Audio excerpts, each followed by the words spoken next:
چنگیز خان اٹھا ہے 610 میں، اور اس نے تباہی کا ایک ایسا ریلا اس کے ساتھ تھا، ہر چیز کو خس و خاشاک کی طرف بہا کر لے گی۔ 664 میں وہ مرا ہے، اس وقت اس کی عمر 73 برس تھی، 73 سال 4 مہینے۔ اس نے کوئی 25 برس حکومت کی، اور اس نے چنگیزی سلطنت کو ناقابل تسخیر بنا دیا۔ یہ دنیا کا واحد جرنیل ہے، رات بھی بتایا تھا، جس نے شخصی طور پر تنہا سب سے زیادہ فتوحات کی، اور اس کا کوئی علم عطائی تھا جنگوں کے بارے میں، ملک گیری کے بارے میں، جہاں گیری کے بارے میں اس کا علم عجب تھا۔ اس کی برق رفتاری، اس کی ذہن کی تیزی کمال درجے کی تھی۔ قبائل کو ایسے اس نے جوڑ دیا تھا، سب ایک جھنڈے تلے مختلف قبائل جمع ہو گئے، اور دنیا کی ناقابل تسخیر طاقت بنے۔ اور قراقرم صحرائے گوبی میں منگولیا کے پاس ایک بڑا شہر اس نے بنایا، دارالحکومت، جو ساری دنیا کا سب سے بڑا دارالحکومت تھا، اور ان کا بڑا نشانہ مسلمان تھے۔ جب مسلمانوں سے زیادتی ہوئی تھی، جس کے بدلے میں چنگیز خان نے ان پر حملہ کیا۔ چنگیز خان کے مرنے پر اس کی سلطنت، اس کے 4 بیٹے تھے۔ بڑا جوجی تھا، جوجی کے بارے میں اسے شک تھا کہ یہ میرا بیٹا نہیں، کہ اس کی جب یہ چھوٹا سردار تھا تو اس نے بڑی شکستیں کھائیں، حتیٰ کہ اس کی بیوی اغوا ہو گئی۔ جب وہ واپس آئی تو حاملہ تھی، لیکن اس نے بورتائی خاتون اس کا نام تھا، اس نے ہمیشہ اس کو عزت دی اور اس بیٹے کو اپنا ہی بیٹا سمجھا، اس کا نام جوجی۔ 3 بیٹے اس کے سامنے پیدا ہوئے، اغدائی، چغتائی اور طولوئی۔ تو اس نے اغدائی کو اپنا جانشین بنایا، اور جوجی کو روس کی سلطنت دی، روس کی، اور چغتائی کو اس نے منگولیا کی طرف کا اور چین کی طرف کا علاقہ دیا، اور جو طولوئی تھا اس کو یہ نیچے آذربائیجان سے نیچے ایران اور یہ شام، یہ علاقے اس نے 4 حصوں میں اس نے اپنی سلطنت کو تقسیم کیا، اور اغدائی کو سب سے بڑا سردار بنایا۔ اغدائی کے دور میں فتوحات کا رخ مسلمانوں سے ہٹ کے یورپ کی طرف چلا گیا، تو ان کا ایک سالار تھا سوگدائی بہادر سوگدائی، وہ پولینڈ تک پہنچا، پولینڈ تک، لیکن اس میں کوئی ایسی سلطنتیں تھیں نہیں، ایسی چرواہے سے بیچارے غریب لوگ، تو وہ پولینڈ تک اس نے چنگیزی سلطنت کو پھیلا دیا۔ اب یہ وہ ہاتھی ہے جس کے سامنے ساری دنیا کے بادشاہ چیونٹی اور چوہے کی طرح، انہیں میدان جنگ میں ہرانے کی کوئی شکل نہیں۔ تو اسلام کی شکل یوں تھا کہ اب بجھا، لیکن اللہ نے دین کو باقی رکھنا ہے تو انسانوں کو بھی باقی رکھنا ہے جو مسلمان کہلائیں۔ جب اغدائی مرا ہے تو اس کا بیٹا تھا قیوق، وہ حکمران بنا، وہ بہت رحم دل تھا،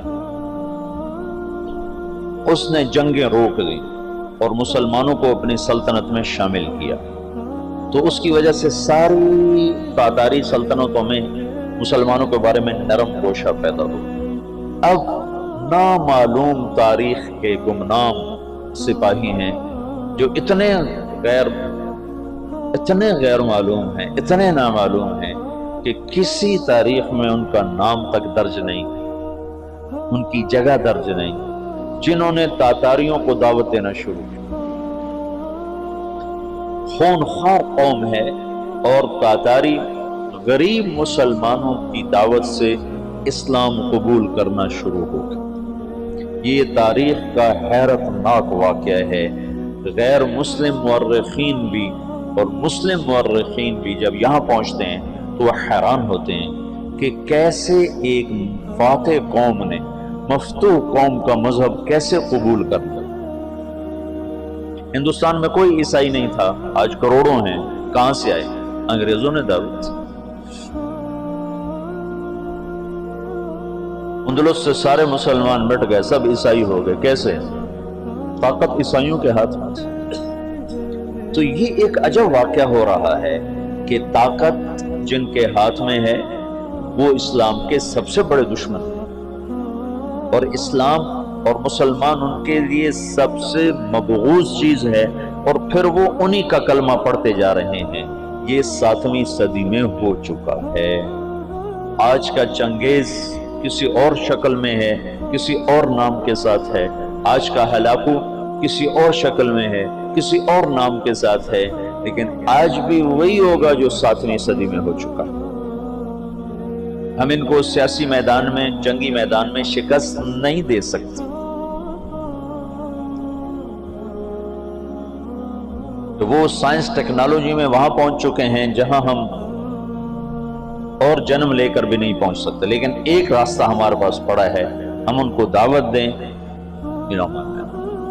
اس وقت فرانس میں اوسط 5 سے 6 گورے روزانہ مسلمان ہو رہے ہیں، اوسطاً 5 سے 6 گورے روزانہ مسلمان، اور فرانس یورپ میں سب سے زیادہ اسلام قبول کرنے والا ملک بن چکا ہے، اور اس کے بعد اٹلی سب سے زیادہ تیزی کے ساتھ اسلام میں آ رہا ہے، تو پوری دنیا میں امریکہ میں سب سے زیادہ اسلام پھیل رہا ہے۔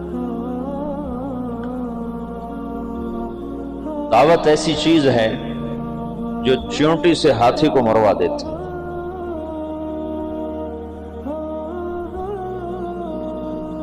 اس کی نرمی سے کچھ دل نرم ہوئے اور اسلام داخل ہونا شروع ہوا۔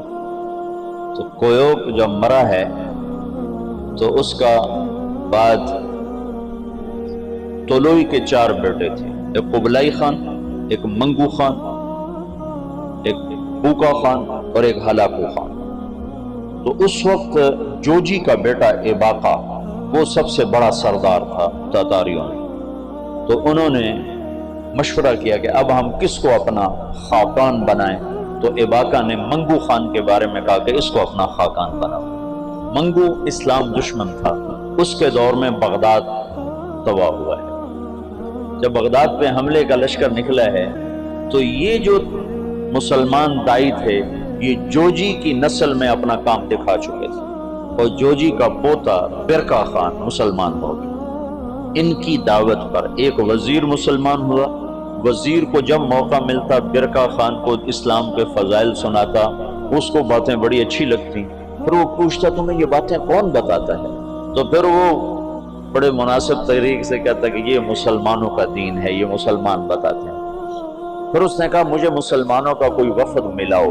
پھر ایک وفد اس سے ملا، انہوں نے اسلام کی دعوت دی، اسلام کے بنیادی اصول بتائے، تو برکا خان مسلمان ہوا۔ روس آج بھی دنیا کی سب سے بڑی سلطنت ہے، اس وقت بھی روس بہت بڑی سلطنت تھا، تو جتنا روسی مغل تھا اور چنگیزی تھا وہ برکا خان کی برکت سے سارے کا سارا مسلمان ہو گیا۔ کوئی تلوار نہیں۔ ہلاکو جس نے بغداد کو تہ تیغ کر کے رکھ دیا، 15 لاکھ آدمی سوا کر دیا۔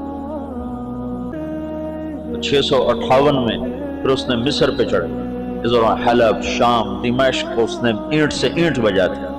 پھر 658 میں وہ دمشق مصر کی طرف حملہ آور ہوگا۔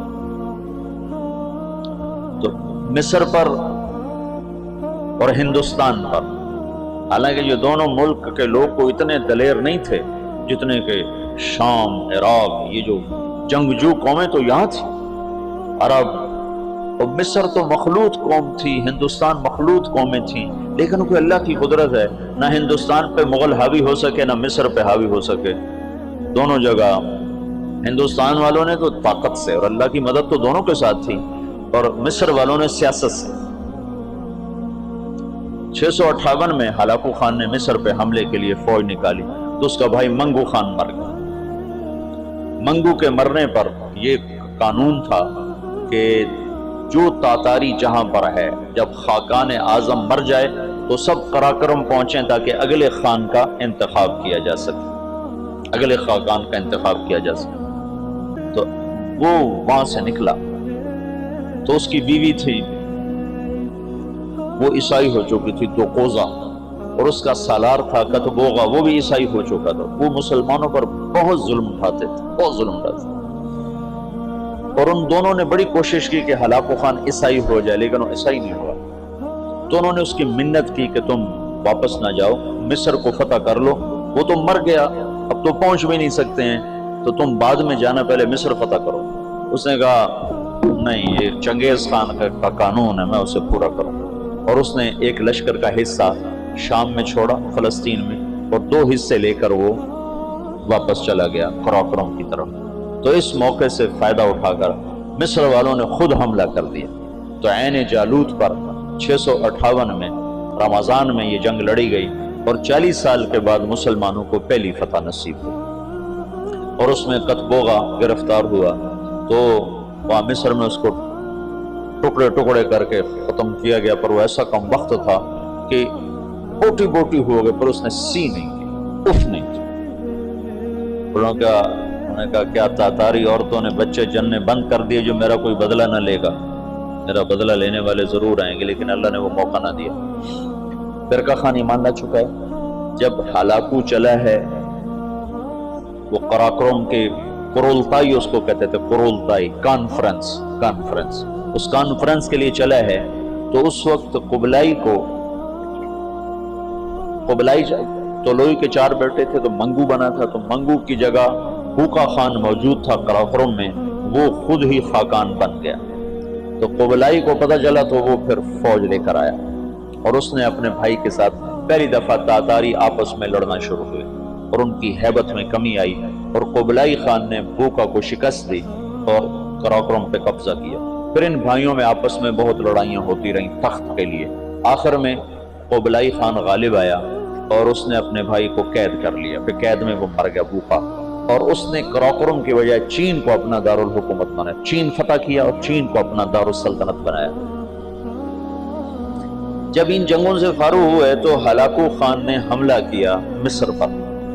تو برقع خان کو خط لکھا رکن الدین بیبرس نے کہ تم ہماری مدد کرو، تم بھی مسلمان ہو، ہم بھی مسلمان. تو پھر برقع خان نے ہلاکو کو خط لکھا کہ تم مسلمانوں پہ حملہ نہ کرو ورنہ میں تم پہ حملہ کروں گا. تو ہلاکو نے اسے خط لکھا کہ تم نے چنگیز کا قانون نہیں پڑھا کہ تاتاری آپس میں نہیں ٹکرایا کرتے.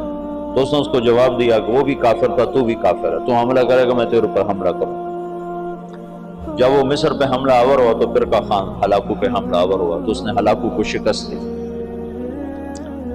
اور مصر اس تسلط سے نکل گیا. پھر ان دونوں بھائیوں کی چچا زاد بھائیوں کے آپس میں لڑائیاں ہوئیں، جس میں ہلاکو کو آخر میں شکست ہوئی، اور اس غم سے وہ بھی 42 سال کی عمر میں فالج کے مرض سے مر گیا. اس کا پوتا ہلاکو کا پوتا نکودار اس کا نام تھا. پہلے وہ عیسائی ہوا، عیسائی، اور اس نے اپنا نام نکودار رکھا. یہ نکودار خاقانی نام نہیں ہے، لیکن بعد میں اللہ نے اس کو اسلام کی دولت دی تو وہ مسلمان ہو کر اس نے نام احمد خان رکھا. ہلاکو کی نسل میں اسلام داخل ہو گیا.